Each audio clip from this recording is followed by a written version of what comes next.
స్తోత్రం. అంతేగా.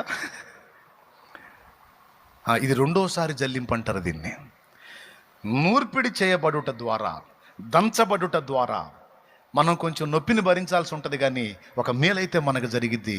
అదేమిటంటే మనకు అతుక్కోనున్న పొట్టు ఏదైతే ఉందో ఆ పొట్టు వదిలిపోయిద్ది. మనం శుభ్రపరచబడి యజమానుడు వినియోగించుకోవడానికి అర్హమైన పాత్రలుగా మార్చబడతాం. యజమానుడు వినియోగించుకోవటానికి, అనేక మంది ఆకలి తీర్చడానికి, అనేక మందికి ఆహారంగా మనల్ని మార్చడానికి అర్హమైన పాత్రలుగా మనం మార్చబడతాం. అది మన ద్వారా జరగాలంటే మనం దంచబడాలి, మళ్ళా జల్లించబడాలి. దేవునికి మహిమ. ఈ దంచి జల్లించే పని సైతానుగాడికి అప్పచెప్పాడు. దంచుకో, నువ్వు ఎంత దంచితే మా వాళ్ళని అంత మంచిది, నాకు పొట్టంతా వదిలిపోయిద్ది. దేవునికి స్తోత్రం. మళ్ళీ తగినంత కంటే మించి ఎక్కువ శోధింపబడినాడంట. మళ్ళీ రోలుంది కదా, అదే పనిగా దంచామనుకో, బియ్యం రావే, ఇక నూకలను కటింగ్ నూకలు, జీరు నూకలు అవి వస్తాయి. ఆ మాట కూడా బైబిల్లో ఉంది.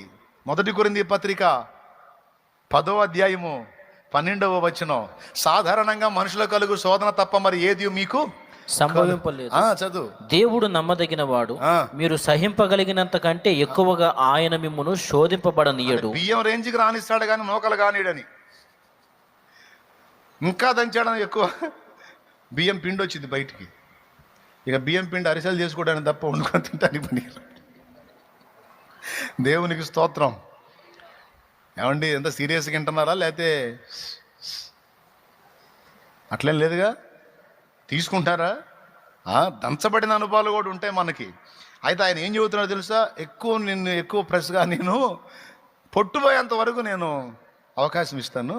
ఆ ఎదవే కష్టపడి దంచుతూ ఉంటాడు, నాకేం చాగను, వాడికి అప్పచెబుతా, దంచుతూ ఉంటాడు. దంచే పని, నూర్చే పని, జల్లెడ పోసే పని వాడిది, ఎదవదే పని. నువ్వు నిగ్గుదేళ్తావు.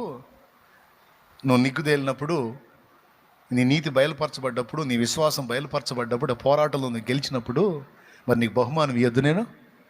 ఇన్ని పోరాటాలు తట్టుకొని నిలబడ్డావు నా కుమారుడా, నా కుమారి అని నేను నిన్ను మెచ్చుకోవద్దు?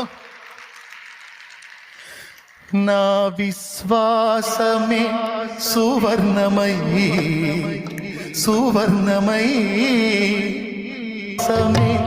సువర్ణమై సువర్ణమై అగ్ని పరీక్షకు నిలచినదై